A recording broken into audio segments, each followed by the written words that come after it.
Nag-aalala ka ba sa future mo? Nakikita mo ba ang sarili mo 3 years from now?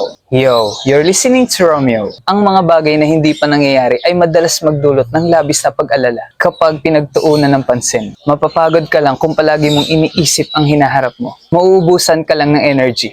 Ito rin ang dahilan bakit mabilis kang sumuko. Dahil kapag hindi ka pa nakakita ng resulta, aayaw ka na kaagad. Masyado mo kasing minamadali. Huwag mong masyado i-pressure ang sarili mo.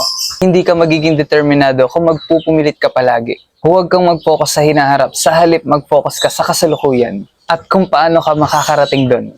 Mayroon isang kwento. Kwento ni Juan Tamad. Sa sobrang tamad niya, hinihintay niya lang mahulog ang bunga ng bayabas kaysa akyatin ito.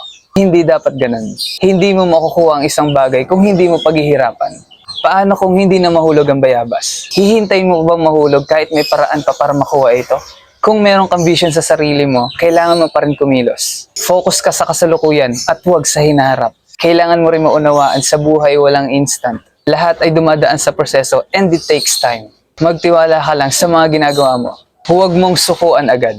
Lahat ay dumadaan sa ganyan. Pero ang mga nagtatagumpay lang ay yung mga taong hindi humihinto sa pangarap. Kaya dapat mas galingan mo pa. Thank you for listening and see you in my next video.